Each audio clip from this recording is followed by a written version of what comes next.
This is how Seclusive beat Nightfall. Halo reaches shortest level in only 2 minutes and 44 seconds. The run starts with Seclusive running to the right of the starting point and Grenade jumping up this cliff, before using Sprint to run through the top of the cliff. Into the end of the cliff, Seclusive does a slide jump over the rocks at the bottom to launch over to these rocks near the building. He then throws a grenade here to time a jump that launches him up to the top of said building, which is the fastest but currently hardest way to do this specific jump. After landing, Seclusive runs through the next few sections, including the one and only appearance of these Reach creatures, which I only just found out today were called Gouda. Seclusive also wanted me to put in here that he didn't do the trick known as Gouda boost, because the Gouda had ran to the grunt before he could actually reach the Gouda, causing the Gouda not be in position for the Gouda boost. After the Gouda, Seclusive does 2 more slide jumps to save a little bit more time before grenade jumping over this wall and doing the funniest quote-unquote skip in the entire game. It's quote-unquote, because you can just go around this wall to do it as well. This path is an intended path the devs put in, where if you go down it, you leave the civilians to die, because you are the hero of Reach. Running down the path, Seclusive does a mini grenade boost to save him like a second. He then runs through the path all the way until the final area and the final trick. And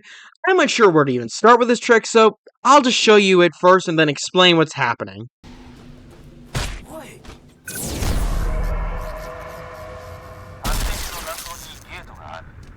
Okay, so a lot happened in a short time that all led to one singular trick.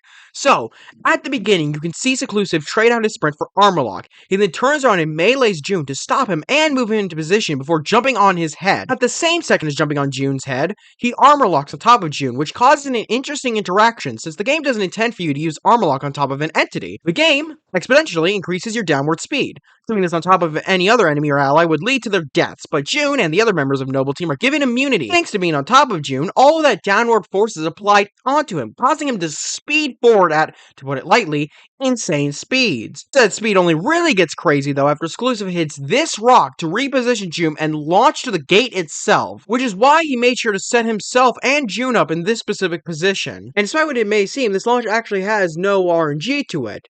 It's just, in Seclusive's words, not technically RNG, but too precise for anyone to be consistent at it. Dice and I agree it's roughly a 1 in 400 trick. Very roughly. Seclusive's launch has him hitting this hill, bouncing to the right for only a few frames, and bouncing off of the other cliff wall, hitting the ground while Seclusive lets go of armor lock so he doesn't have to wait for the armor lock animation to end. All of this to skip the gate and the comment section before it. The trick also only actually saves around 15 seconds, so the 50 times easier forklift clip. So don't worry about this level having a high skill check. It has a high skill ceiling, but you can still run it just fine without doing this. After getting past the gate, Seclusive runs through these suspiciously empty fields and hills. This leaves the rest of the path clear for Seclusive to run directly to the end trigger, beating Nightfall in only 2 minutes and 44 seconds.